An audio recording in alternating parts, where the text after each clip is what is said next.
Hello guys, আসসালামু আলাইকুম।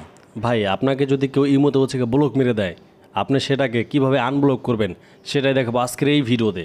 আপনি কিন্তু চাইলে নিজে নিজে আনব্লক করে আপনি তাকে আবারও কল করতে পারবেন ভাই। হ্যাঁ ভাই, এটাই বাস্তব।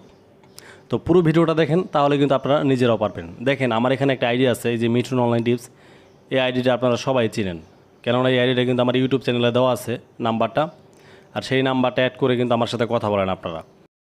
তো আমার এই আইডিটা এখন অন্য একটা আইডি থেকে আমি এখন ব্লক মেরে দিব। আর ব্লক মারার পরে আবার আমি ওই আইডিতে কল করব। ঠিক আছে, একদম 100% শিওর ভাই। দেখেন, এখানে যে দেখেন আমার একটা আইডি আছে প্রান্ত আইডি, আর এই প্রান্ত আইডি থেকে আমি এই যে মিঠুন অনলাইন টিপস এই আইডিকে আমি এখন ব্লক মারবো। দেখেন, তো আমি মিঠুন অনলাইন টিপস আইডির ভিতরে ক্লিক করে দিলাম।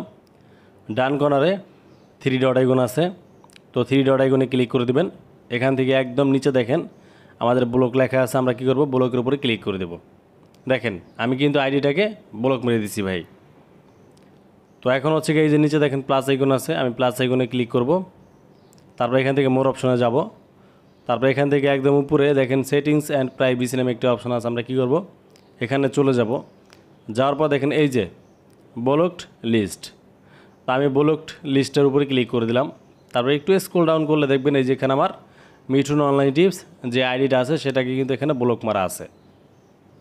তাই আমি আপনাদেরকে একটু দেখাইলাম যে আসলে আমি আইডিটা যে ব্লক মারলাম সেটা ব্লক লিস্টে আছে কি না। ঠিক আছে, তো যেহেতু আমি ব্লক মেরে দিছি, তো এখন আমি কি করব, যে আইডিটাকে আমি ব্লক মারছি সেই আইডির ভিতরে আমি চলে যাব। দেখেন, এখান থেকে একটু ব্যাগে যাব। এই যে আমার মিঠুন অনলাইন টিপস আইডি, তো এই আইডিটা আমি ব্লক মেরে দিছি ওই প্রান্ত আইডি থেকে। আমি এখন কি করব, এই প্রান্তকে একটা কল দিব, দেখব যে আমি প্রান্ত আইডিকে আমি কল দিতে পারি কি না। ঠিক আছে, সাপোজ ধরেন আপনারা আমাকে ব্লক মেরে দিয়েছেন, আমি আপনাদেরকে কল দিতে পারি কি না সেটা এখন দেখাবো। দেখেন, আমি কিন্তু আপনাদেরকে আমি কল দিতে পারতেছি না। কল আমি কিভাবে দিব ভাই, আমার প্রান্ত আইডি থেকে ব্লক মারা। ঠিক আছে, তা আমি তো চাইলে প্রান্ত আইডিকে কল দিতে পারবো না। তো সেই ক্ষেত্রে আমরা কি করব, এখান থেকে চলে যাব সেই প্রান্ত আইডিতে। আর প্রান্ত আইডি থেকে আমরা কি করব, দেখেন এই যে নিচে দেখেন বাম কর্নার একটা প্লাস আইকন আছে, আমরা কি করব, এই প্লাস আইকনে ক্লিক করে দিব। তারপরে একদম আমাদের এখানে 4 নম্বর অপশনে দেখেন গ্লোবাল ওয়েব কল নামে একটা অপশন আছে, আমরা কি করব, এই গ্লোবাল ওয়েবের উপরে ক্লিক করে দিব। তারপর আমাদের বাম কর্নারে দেখেন একটা অপশন আছে, আমরা কি করব, এখান থেকে কপি করে নিব। এটা আমার একটা লিঙ্ক, গ্লোবাল ওয়েব কলের লিঙ্ক। দেখেন, এখন আমি চলে যাব সেই প্রান্ত আইডিতে। ঠিক আছে, এখান থেকে ব্যাগে যাব। ব্যাগে যাওয়ার পরে যে মিঠুন অনলাইন টিপসে যে আইডিটা আছে সেই আইডিতে চলে যাবেন। যাওয়ার পরে সেই প্রান্ত আইডি থেকে আপনি এই লিঙ্কটা কপি করে মেরে দিবেন। আপনারা চাইলে এই লিঙ্কটা যে কোনো জায়গা থেকে মারতে পারেন, কোনো সমস্যা নেই। এরকম করে মেরে দেওয়ার পরে ওই লিঙ্কের উপরে ক্লিক করবেন।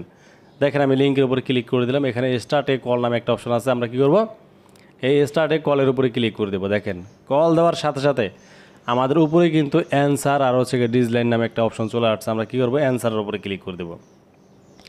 আর অ্যান্সারের উপরে ক্লিক করে দিলেই কিন্তু দেখেন 2টা আইডি এখানে পরপর শো করতেছে। এই প্রান্ত আইডি, এই যে এটা প্রান্ত আইডি।